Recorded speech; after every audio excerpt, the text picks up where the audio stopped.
All right, now we're gonna have a discussion about AOC and how she actually had many accomplishments that we're not aware of.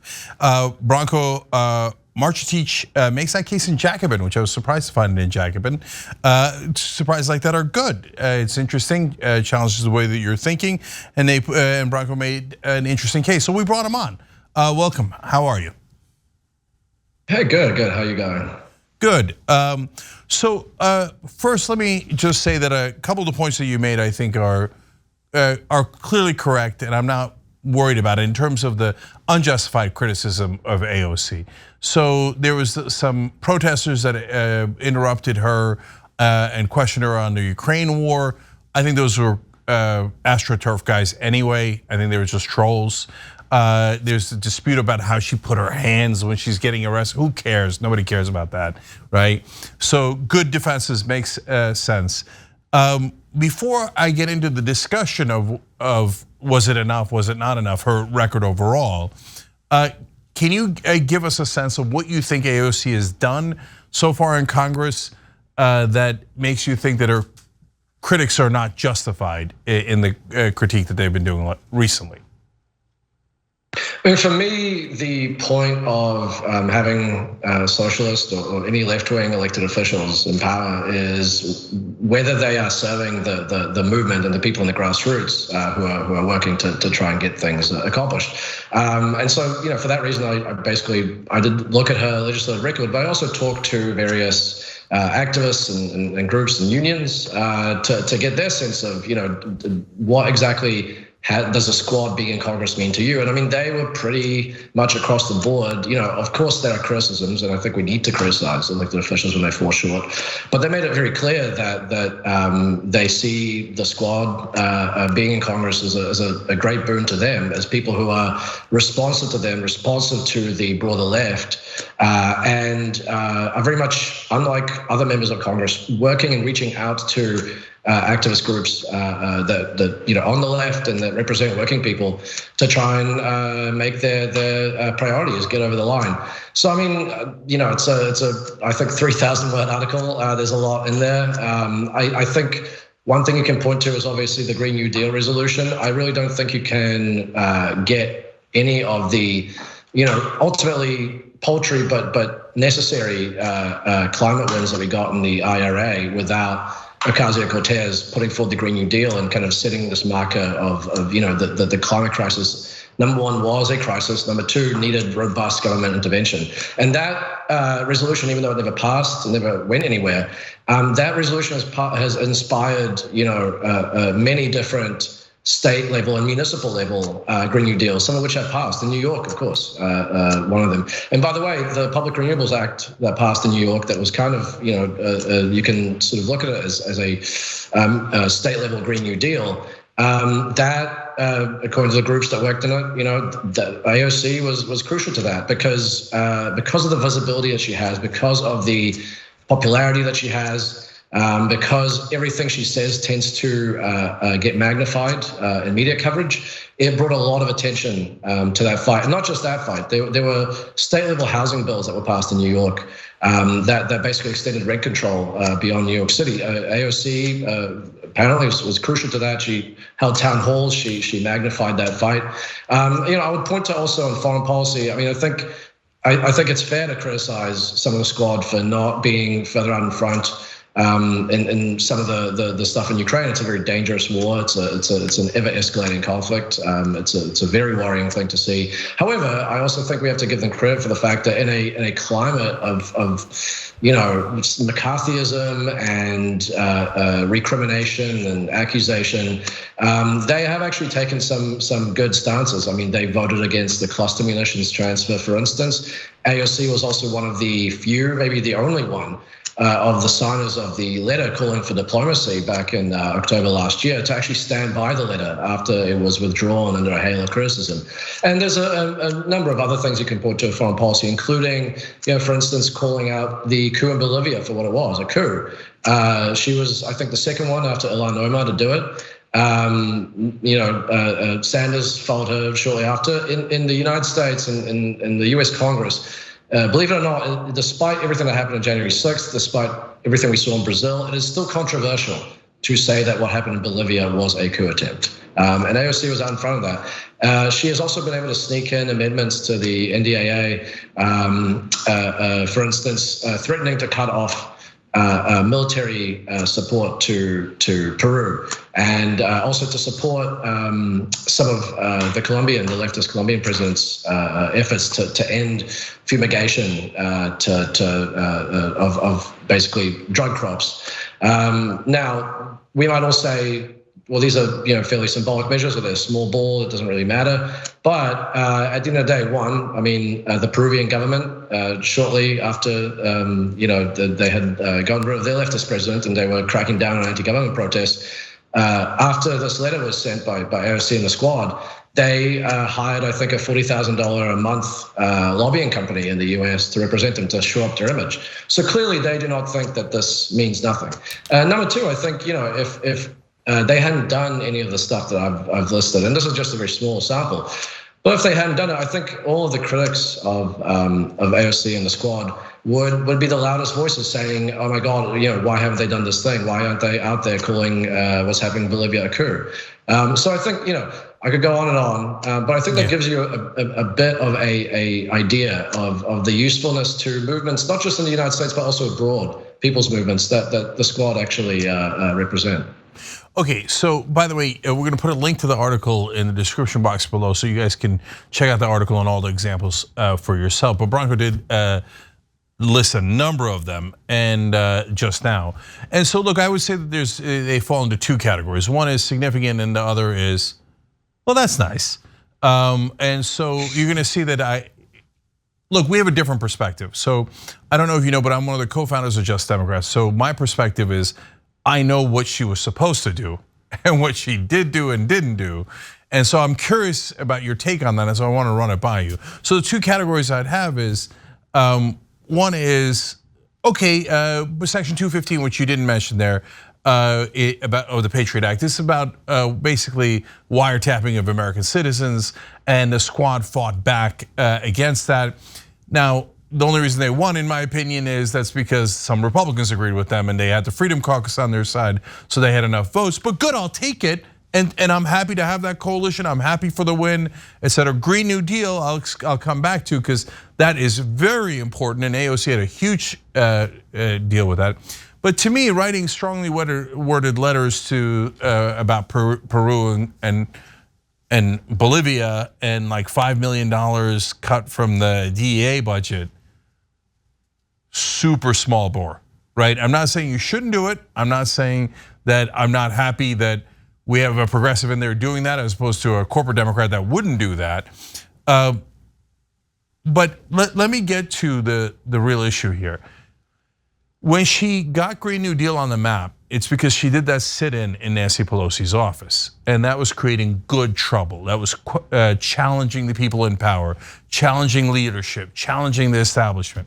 And Branko, my sense of it is that whenever they do that, whether it's her doing that, Cori Bush doing the protests on the steps of the Capitol on behalf of tenants not being kicked out during COVID, etc., they get good results, and we're very happy about that. But my sense of it is that no, they have stopped challenging the establishment, other than in like small ways. Like, sure, Peru's spending money on lobbying now because they created a small nuisance for them. But did they move their Democratic colleagues on any of these issues? Did they get policy changed? Could they get their policy changed by challenging Democratic colleagues? And that to me seems like they've now adopted the policy of, that's verboten. We can't touch our Democratic colleagues. But if you can't touch your Democratic colleagues, then you can't get anything done, because they're a giant part of the problem. So I'm curious what your take on that is. I mean, I'm not interested in sitting here and defending every single thing that AOC and the Squad do. That was really not the point of the article. I mean, I think there's a million criticisms that you could make, including the ones I put in the piece itself. I mean, the Iron Dome vote, for instance, failing to show up for one of the ALU events. I think also the biggest mistake was not using the slim margin, the slim majority that the House had, or the Democrats had in the House, to try and force some things through. So yeah, I think yes, there's probably a little too much accommodationism happening. You know, I don't know the wisdom of that strategy. I think that's going to be ultimately going to be borne out by what happens in the next few years. You know, in the same way that I think people criticize Sanders for not being too more challenging the Biden and sort of working within the party to try and pass the Build Back Better bill, which obviously went nowhere. Perhaps that was the wrong strategy. Perhaps if it passed, we would have thought that it was the right one. My broader point of the article was not that these left-wing officials don't deserve criticism or that they shouldn't be criticized. I think they should. I think they need to be pressured from the left. Otherwise, it's all too easy, just like every politician, to go on the safe side.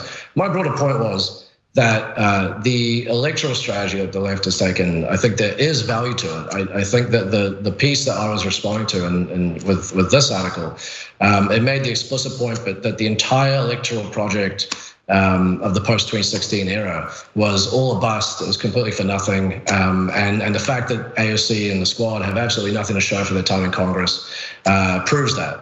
And my point was that, well, it's not true that they have nothing to show for it. Yes, some of the stuff is small ball. I mean, that's most politicians. You know, Congress is a gigantic institution. You know, and we're talking about 6 to 8 people in a lower chamber of 400 and something.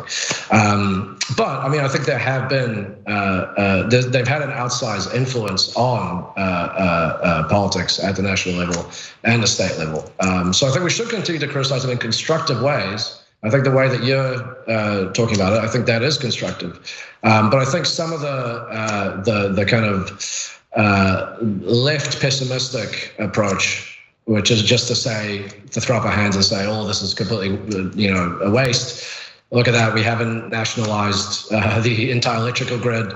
After a few years of these guys being in Congress, this is a waste of time. Let's go back to talking to ourselves. I think that is the wrong approach. Yeah, and so that's why I wanted to bring you on to have this productive conversation, because yeah, some people started attacking her like at the beginning of Biden's term when they hadn't had a chance to do anything yet. They hadn't even had a chance to do one piece of legislation, nothing. There wasn't a single, there was nothing had happened. And instantly, the group that I now call the fake left started attacking her. I think they're the same guys who sent in those protesters at her event. And they're pretending to be on the left, but they look like right-wing agitators to me more than anything else. Burning down people's house before they even get a chance to act is Marjorie Taylor Greene introducing impeachment against Biden on the first day. It doesn't make any sense.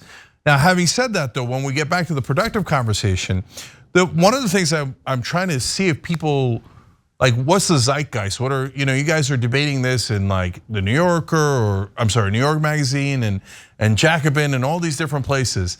To me, it's not a matter of did they do nothing or something. Of course they did something, and they will also say constituent services. Yes, but corporate Democrats also do constituent services. Like, that's not good enough, right? And so do you and I agree that there's, you know, we all have our different sense of what's good enough or not good enough, but there is a line where you say good enough and not good enough. That makes sense, right? Sure, yeah. Yeah, right.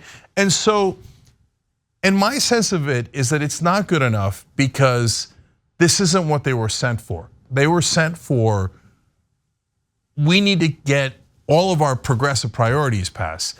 I mean, $15 minimum wage used to be the bare minimum. Now it feels like, oh, that's so unreachable, I'm not even gonna try to do that. Instead, I'm gonna write a letter about Bolivia, which, great, I'll take it, you're totally right. Those things did have effects and I appreciate it, etc., right? But you're not even doing like voting rights, nothing dropped. Public option dropped, let alone Medicare for all, way dropped, right? I'm not asking you to pass Medicare for all on the first day. I'm asking you to have a plan to pass it. Paid family leave, it polls at 84%. And part of what I'm asking is, am I missing something? Because it doesn't look like they're doing anything in those regards. Well, I mean, the Squad are constantly putting forward bills that have all this stuff. I mean, the fact is that they're just a very small number of, number one, a progressive caucus within a Democratic Party, which at the moment is a minority in Congress, and I mean is a very conservative party under a conservative president. I mean, the Squad also did force Biden to ultimately issue student debt cancellation. That would not have happened had not been for the advocacy of the Squad. I mean, I think this is where it comes down to the difference between productive and constructive criticism and stuff that's kind of, strikes me sometimes as a little kind of ultra left wishful thinking. I mean, obviously, with only 6 to 8 people in Congress, you're not going to get the Bernie Sanders wish list. I mean, to be honest, you are not going to get probably the Bernie Sanders entire platform if he had become president. And that's, with having a actual socialist being the most powerful person in the entire country, if not the world. What you would have gotten is a struggle, a fight for those things. And I think we would have gotten some of them. But I think it's a little unrealistic to now say, well, the Squad, Sanders lost, and the Squad had not been able to make all of his policy priorities go over the line when then we're really not in the driver's seat. I mean, the unfortunate fact is that the people running things right now are Joe Biden and a very old, very conservative, very corporate controlled Democratic Party.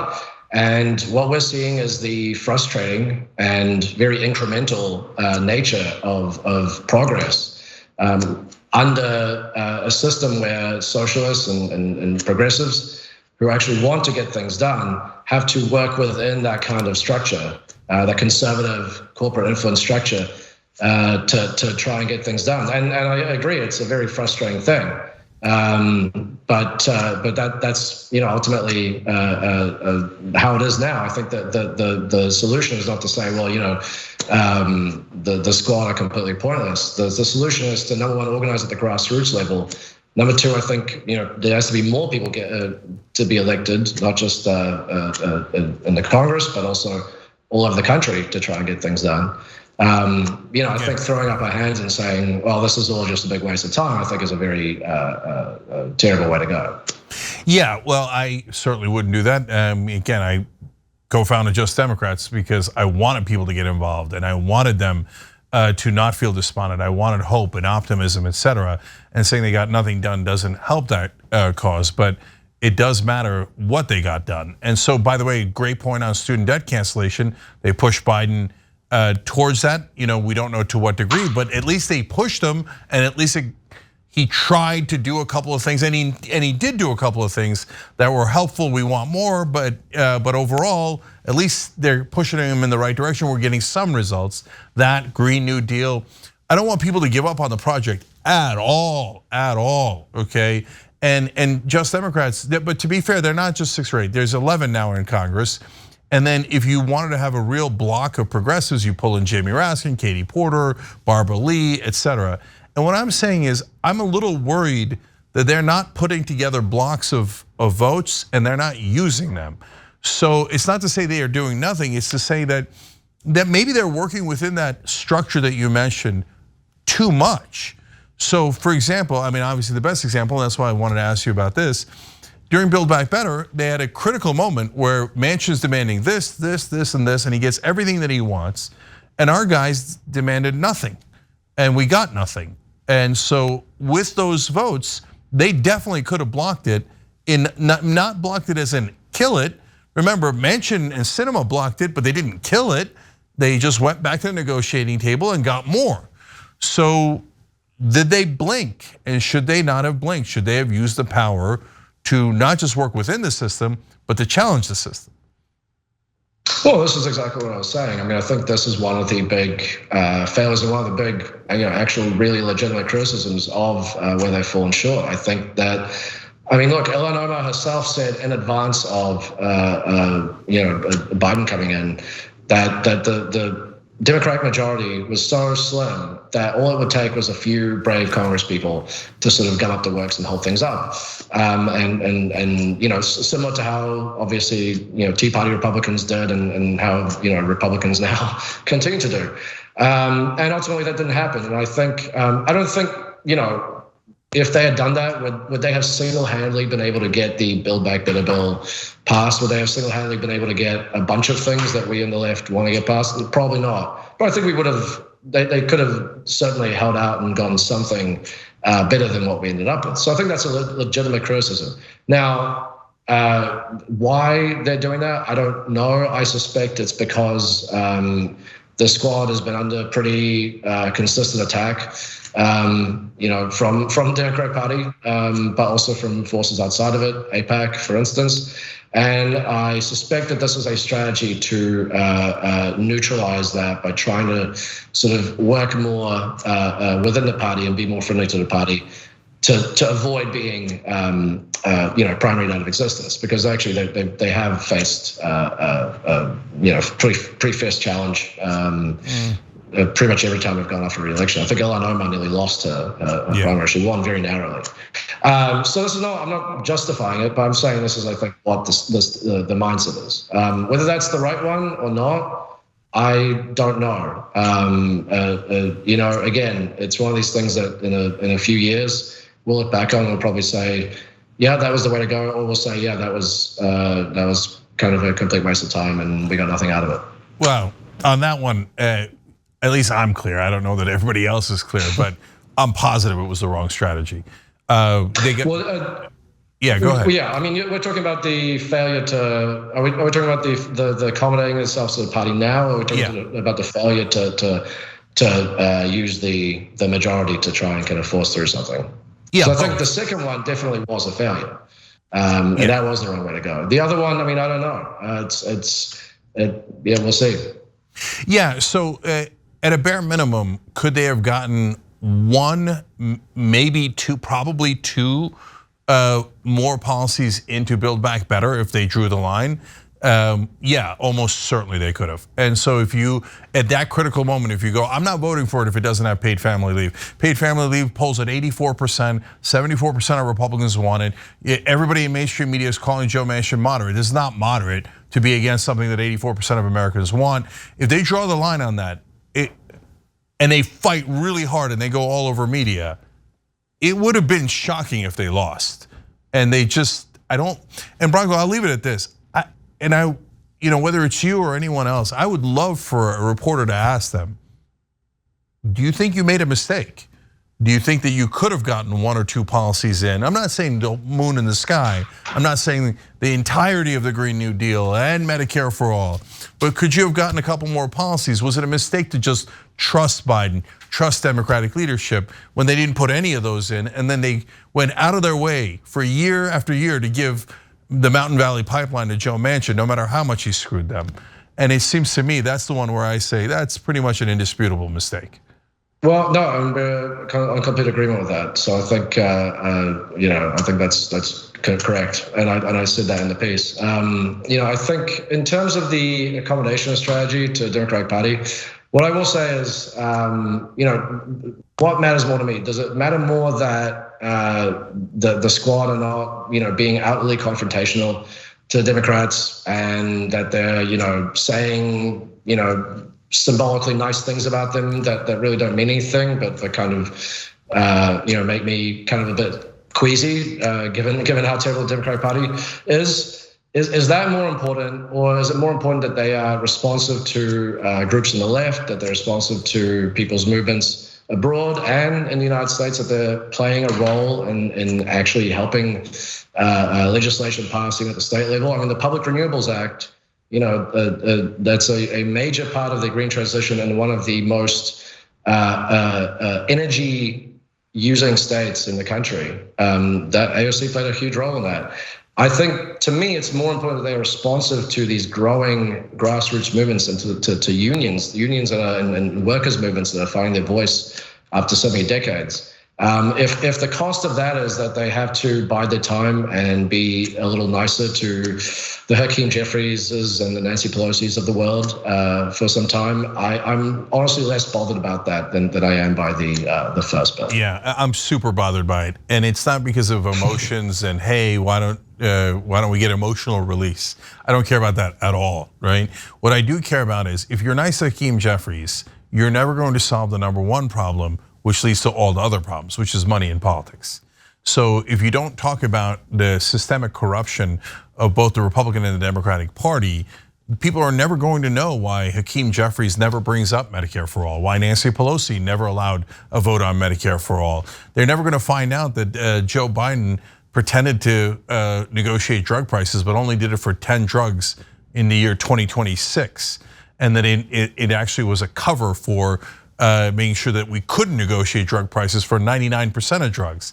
If you don't challenge your colleagues on that, well, then they're going to keep on winning on all of these issues and serving corporate interests because no one ever dared to challenge them. And so we can't win without a spotlight. Those guys can give us a spotlight on those issues. But if they're worried about offending Hakeem Jeffries, they're never, in my opinion, they're never going to get anything done.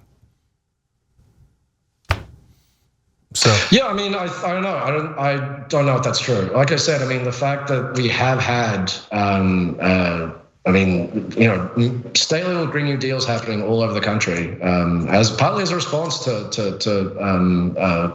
you know, what AOC introduced all those years ago, and that they've actually passed. I mean, that's a huge thing. I mean, you know, that happened even when AOC and Ilan and the rest were on Rolling Stone with Nancy Pelosi. I don't think that really had that much of a you know, impact on anything. I mean, I think, you know, there's a sea change happening in politics right now. I mean, I think, look, student loan cancellation again. That happened at the same time. You got a very conservative president, a lifelong conservative Democrat, who signed this thing, a very flawed version of it, but nevertheless did do it.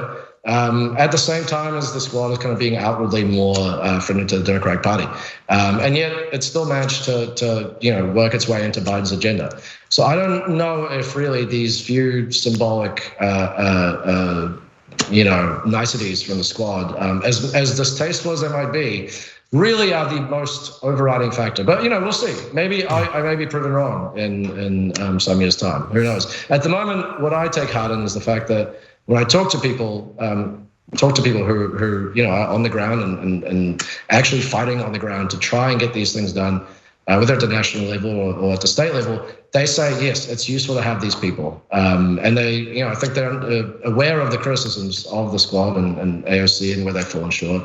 But ultimately, you know, elected officials are tools. They're tools for, or they should be tools for movements. And I think at the moment they are serving their purpose. So to me, again, maybe one day I will be more bothered by some of the symbolic friendliness, but at the moment, you know, that's the most important thing to me, is that they're actually helping some of these things come to fruition. Yeah, and by the way, I say this as a last comment to the audience. Both of these things could be true at the same time. So what Branko's saying about the good that they're doing can be true, and I think it is true. And at the same time, being more confrontational with their colleagues might be a better strategy. And on that, time will tell. And you don't have to be mean to Nancy Pelosi for no reason. No, if you're going to do it, it has to be strategic, and it has to be for part of a plan to get bills passed. That's the eyes on the prize. That's what we're all trying to get to. And maybe we'll find out, Branko, one day if anyone, either a new person or someone that's already in Congress, turns around and starts doing my strategy of being more confrontational. My guess is that in the beginning, it'll be super choppy waters. The mainstream media will yell at them to no end. That pressure is absolutely real that you talked about before. And then once you get past the choppy waters, it'll start working. It'll work like a charm. But we can't ever find out if no one ever tries. And so far, out of the 11 Justice Democrats and Bernie Sanders, we still haven't found one person who's willing to be confrontational strategically to get the result. So I guess we'll have to wait. All right, everybody check out the piece though. Really important stuff in there, and it gives you details of things that were accomplished. And we'll have the link down below. Branko, thank you for joining us. We appreciate it. Thanks, Ryan.